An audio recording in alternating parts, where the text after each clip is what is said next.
दोस्तों ये हमारे एक भाई हैं, क्या नाम भाई आपका? मोहम्मद तहसीन रज़ा। तहसीन रज़ा साहब, ये कहीं भी हमने देखा ना बोलते हुए तो बड़ा बेबाक बोलते हैं ये, और एकदम बड़ी चढ़ी हुई आवाज़ में।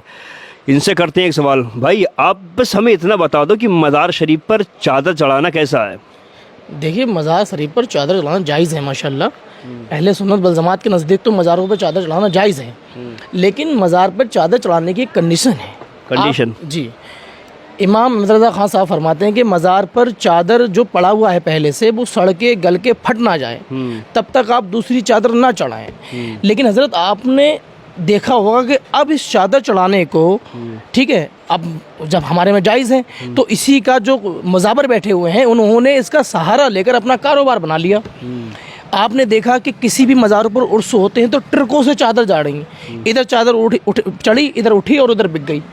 एक चादर को 100 बार बेचते हैं ये लोग, ठीक है। ना तो ये मज़ारों पे तरीके का लंगर कराते हैं, ना ही वो पैसा किसी गरीब के काम में आता है। ये पैसा कहाँ जाता है?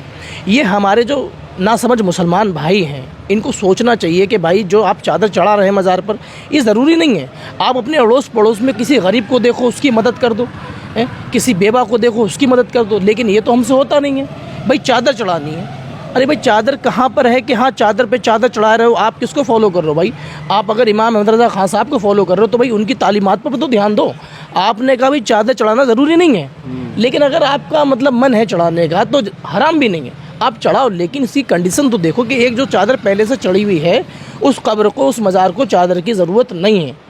चादर चढ़ाना जायज़ है, लेकिन उसकी कंडीशन है, आप उसको चढ़ाने से पहले आप ये देखो कि आपको ये पैसा कहीं अच्छी जगह इस्तेमाल कर सकते हो तो वहाँ इस्तेमाल करो, बाकी सोचना चाहिए लोगों को। ठीक है, भाई ने बिल्कुल सही फरमाया कि चादर जब तक एक फट के गल ना जाए, बोसीदा ना हो, तब तक दूसरी चादर ना चढ़ाई जाए। आयत में यही फरमाया है ना?